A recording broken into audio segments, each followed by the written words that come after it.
नमस्कार दोस्तों, आज हम आपके लिए राजस्थान जिला दर्शन के अंदर जोधपुर जिला दर्शन को लेके आए हैं। जोधपुर जिला आज हम आपको जोधपुर जिले की सांस्कृतिक विशेषताएं, भौगोलिक विशेषताएं और इतिहास से रूबरू करवाएंगे, जो आने वाली परीक्षा के लिए आपके लिए बहुत ही ज़्यादा महत्वपूर्ण साबित होगा। जोधपुर जिले से आपके लिए आने वाली परीक्षा के अंदर 2 से 3 प्रश्न पक्के पूछे जाएंगे। तो दोस्तों, अब हम स्टार्ट करते हैं जोधपुर जिला। तो सबसे पहले हमें जोधपुर जिले के बारे में पता होना चाहिए कि जोधपुर जिले में राठौड़ों की उत्पत्ति किससे हुई है। तो ओझा और डी आर भंडारकर ने बताया है कि दक्षिण भारत की राष्ट्रकूट जाति है, उससे राठौड़ वंश की उत्पत्ति हुई है। और कर्नल जेम्स टोड कहते हैं कि राठौड़ सूर्यवंशी थे। उसके बाद में सबसे पहले हमें पता होना चाहिए कि जोधपुर की स्थापना कब हुई, क्योंकि इस पेपर में सीधा प्रश्न पूछ लिया जाता है कि जोधपुर की स्थापना कब हुई या जोधपुर की स्थापना किसने की। तो हमें ये पता होना चाहिए। तो जोधपुर की स्थापना 12/5/1459 ईस्वी को हुई और राव जोधा के द्वारा इसकी स्थापना की गई। 1459 में ही राठौड़ों की राजधानी वापस मंडोर से जोधपुर को बनाया गया। और किसने बनाया था? ये राव जोधा ने बनाया था। अब हमें पता होना चाहिए कि जोधपुर के क्या क्या नाम हैं, क्या क्या नामों से इसे पुकारा जाता है। तो सबसे पहले हम जोधपुर का नाम है सूर्य नगरी कहते हैं जोधपुर को। उसके बाद में ब्लू सिटी कहते हैं। उसके बाद पोलो का घर और मरुस्थल का प्रवेश द्वार। यह आपको पेपर में पक्का प्रश्न दिखेगा कि मरुस्थल का प्रवेश द्वार किसे कहते हैं। अभी ये लेटेस्ट बहुत ज़्यादा प्रश्न पेपरों में पूछा जा रहा है कि मरुस्थल का प्रवेश द्वार किसे कहते हैं। तो मरुस्थल का प्रवेश द्वार जोधपुर को कहते हैं। फिर हम जोधपुर के थोड़े बहुत कल्चर उसमें जोधपुर के अंदर सबसे प्रसिद्ध स्थान है मेहरानगढ़ का किला। जो भी जाता है वो मेहरानगढ़ का किला देख के आता है जोधपुर के अंदर। तो ऐसा क्या है मेहरानगढ़ के किले के अंदर, उसके बारे में हम थोड़ी डिस्कस करते हैं।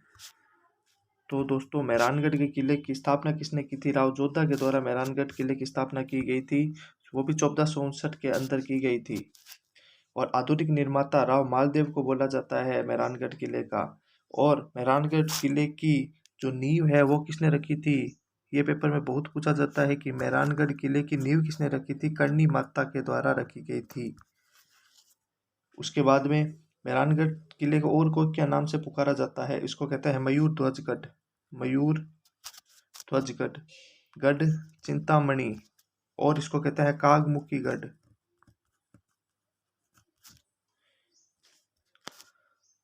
जोधपुर के अंदर दूसरा स्थान जसवंत थड़ा है। जसवंत थड़ा बहुत ही प्रसिद्ध स्थान है जोधपुर के अंदर। देखने में ताजमहल सा लगता है।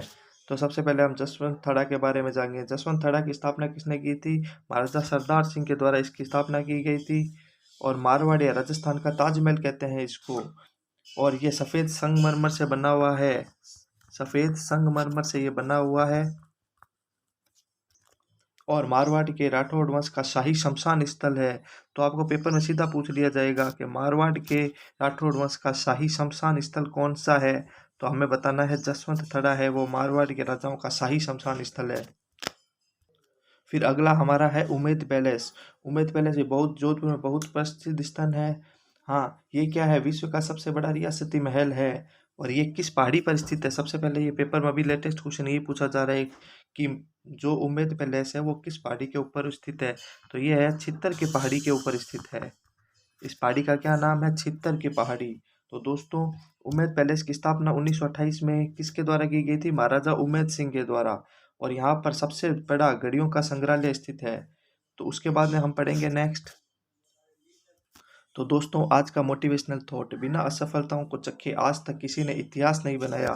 कहने का मतलब क्या है कि जब आपको सफल होना है तो असफलताओं का सामना भी आपको करना पड़ेगा। आप असफलताओं से डरे नहीं। इसलिए असफलताओं से डरे नहीं, हमेशा उनका डटकर सामना कीजिए। Thank you. उसके बाद हम पढ़ेंगे आगे चामुंडा माता मंदिर के बारे में। चामुंडा माता मंदिर 1857 की क्रांति के समय चामुंडा माता मंदिर के ऊपर बिजली गिर गई थी, जिसके कारण ये ध्वस्त हो गया था। अब चामुंडा माता है जो राठौड़ जाति की आराध्य देवी है। 2008 में यहाँ भगदड़ हुई थी जिसमें 206 लोगों की मृत्यु हो गई थी। सबसे बड़ी विशेषता, पेपर में सीधा प्रश्न पूछा जाएगा कि ऐसा कौन सा मंदिर है जिसका मेला 2 बार भरा जाता है। तो पहला तो है, अपने पढ़ा था कल ही पढ़ा था, करणी माता का मंदिर, जिसका मेला साल में 2 बार भरा जाता है। उसी प्रकार दूसरा है चामुंडा माता का मंदिर, इसका मेला भी साल में 2 बार भरा जाता है। अगला स्थान जोधपुर में माचा जैविक उद्यान जोधपुर के अंदर स्थित है। यह एक बायोलॉजिकल पार्क है और बहुत ही बढ़िया स्थल है, देखने के लिए स्थल है। यहाँ पर कई प्रकार के पशु पक्षी आपको देखने के लिए मिलेंगे और इसको जैविक पार्क घोषित किया गया है। अब दोस्तों हम पढ़ेंगे जोधपुर के प्रमुख राजवंश के बारे में। तो जोधपुर के प्रमुख राजवंश में सबसे पहले हम पढ़ेंगे राव सिंहा के बारे में। राव सिंहा ने क्या किया था? राव सिंहा ने 1237 के अंदर नाडोल पाली के अंदर राठौड़ वंश की स्थापना राव सिंहा ने की थी और इसे मूल पुरुष कहा जाता है। राठौड़ वंश की स्थापना इसने की थी, इसलिए इसको मूल पुरुष कहा जाता है। उसके बाद में अगला है रावचूड़ा। रावचूड़ा की पत्नी का नाम था किशोरी कंवर। रावचूड़ा की पत्नी का नाम क्या था? किशोरी कंवर। और ये किसकी पत्नी थी? यह इंदा प्रतिहार की पुत्री थी और किशोरी कंवर को इंदा प्रतिहार ने मंडोर दहेज के अंदर दिया था। ये बहुत ज़्यादा पेपर में प्रश्न पूछा जाएगा कि मंडोर किसको दहेज में दिया गया था? किशोरी कंवर को। और किसने दिया था? इंदा प्रतिहार के द्वारा। उसके बाद हम रणमल बहुत ज़्यादा इंपॉर्टेंट इसके अंदर है। रणमल के बारे में आप सभी जानते हो। रणमल की बहन का नाम था हंसा और रणमल वहाँ से जोधपुर छोड़ करके मेवाड़ चले गए थे और रणमल ने हंसा का विवाह लाखा के साथ कर दिया और एक शर्त रखी कि हंसा और लाखा से जो संतान होगी उसका नाम मोकल है और वही मेवाड़ का अगला उत्तराधिकारी होगा। कुंभा ने रणमल की हत्या दासी भारमली के सहयोग से की थी। उसके बाद हम पढ़ेंगे अगला रावजोधा। रावजोधा ने समय क्या हुआ था? रावजोधा के समय 1452 के अंदर आंवल बावल की संधि हुई थी। आंवल बावल की संधि हुई थी। इस संधि में क्या किया गया था और ये किस किस के बीच में हुई थी? ये हुई थी मारवाड़ और मेवाड़ के बीच में। कुंभा और जोधा के बीच में ये आंवल बावल की संधि हुई थी 1452 के अंदर। और जोधा ने क्या किया था? सबसे इंपॉर्टेंट हमने पढ़ा था थोड़ी देर पहले कि जोधा ने जोधपुर की स्थापना की थी। उसके बाद आया राव मालदेव। मालदेव ने क्या किया? मालदेव की क्या थी? 2 पत्नियां थी। एक का नाम था स्वरूप दे और दूसरी का नाम था उमा दे। अभी उमा दे है, ये इतिहास में बहुत ज़्यादा प्रसिद्ध है, इस पे पेपर पूछा माना जाता है। उमा दे क्या, उसका नाम क्या है? रूठी रानी कहते थे। ये रूठ कर चली गई थी इसलिए इसको क्या कहते थे? रूठी रानी। उमा दे को रूठी रानी कहते थे। पेपर में प्रश्न पूछ लिया जाएगा कि राव मालदेव की पत्नी का नाम क्या था? उमा दे। या राव मालदेव की पत्नी का नाम क्या था? रूठी रानी भी पूछ सकते हैं आपको पेपर के अंदर। उसके बाद हम पढ़ेंगे अगला राव चंद्रसेन। चंद्रसेन के बारे में पढ़ेंगे। चंद्रसेन क्या था? सॉरी अगला शासक है सातलदेव। सातलदेव के बारे में क्या पढ़ना है हमें? सातलदेव के समय अजमेर का शासक था गुडले खां। अब सातलदेव और गुडले खां के बीच में एक जगह है कोसाना। वहाँ पे क्या हुआ था? इन आपस में इन दोनों के बीच में युद्ध हुआ था, कोसाना का युद्ध। और सातलदेव ने गुडले खां को वहाँ मार दिया। उसी के उपलक्ष्य में वहाँ उसी स्थान पर गुडला महोत्सव बनाया जाता है। फिर अगला शासक है चंद्रसेन। चंद्रसेन क्या था? ये सबसे पहले चंद्रसेन के बारे में एक इसको क्या कहते हैं? मारवाड़ का प्रताप कहते हैं। चंद्रसेन को मारवाड़ का प्रताप कहते हैं क्योंकि ये हमेशा अकबर का विरोधी रहा था। जब अकबर ने नागौर दरबार का आयोजन किया था तो चंद्रसेन को भी इसने आमंत्रित किया था, परंतु चंद्रसेन गया था, परंतु अपने को अपमानित महसूस कर करके ये वापस आ गया और इसने अकबर की अधीनता स्वीकार नहीं की। उसके बाद में फिर उस अगला शासक था जसवंत सिंह प्रथम। इसने कुछ नहीं किया, इसने रायका बाग पैलेस का निर्माण कराया और जसवंत सागर तालाब का निर्माण करवाया। इसकी 2 ही चीज़ें याद रखनी है, रायका बाग पैलेस और जसवंत सागर तालाब का निर्माण कराया। उसके बाद अजीत सिंह पे क्वेश्चन अच्छा बनता है। ये इसके पिता का नाम क्या था? जसवंत सिंह प्रथम। अजीत सिंह इसको क्या है, औरंगजेब ने रूप सिंह की हवेली में कैद करके रख रखा था। वहां से बाघेली, गोराथ्याय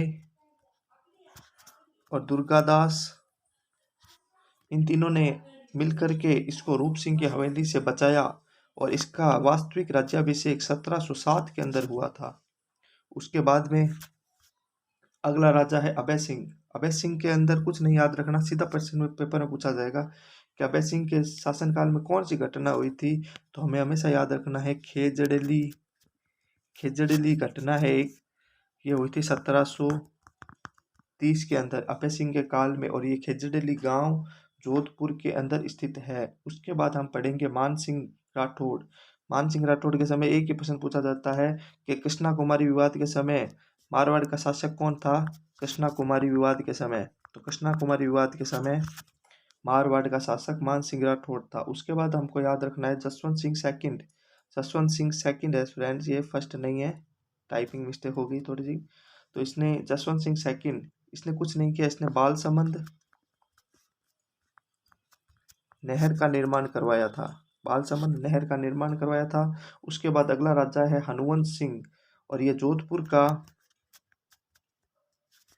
अंतिम राजा है हनुमंत सिंह। तो फ्रेंड्स, हमने जो भी जोधपुर के बारे में पढ़ा उसका थोड़ा सा रिवाइज कर लेते हैं वापस से।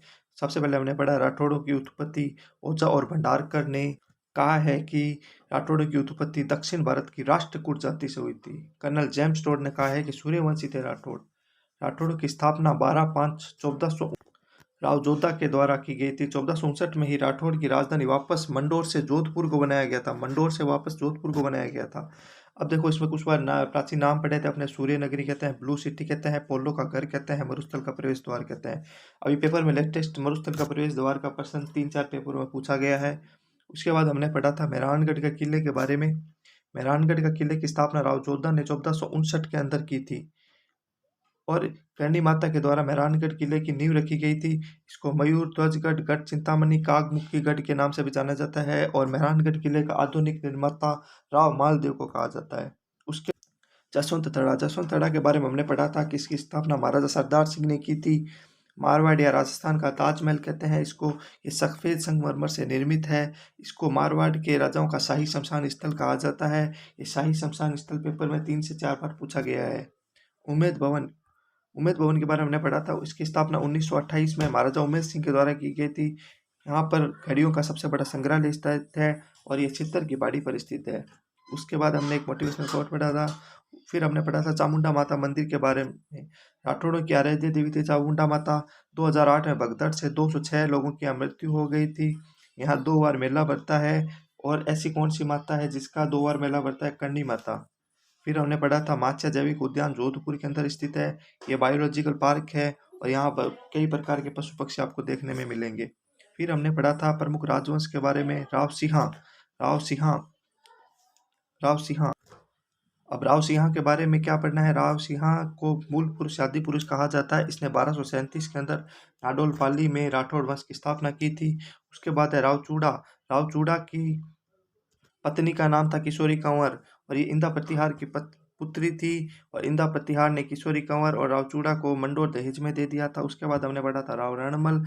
राव रणमल की बहन का नाम था हंसा। हंसा का रणमल विवाह लाखा से करवाता है, और मोक्कल को संरक्षक बनाया है उसने। उसके बाद हमने पढ़ा था राव जोधा। राव जोधा के समय अवल बावल की संधि हुई थी 1452 के अंदर, और इसने जोधपुर की स्थापना की।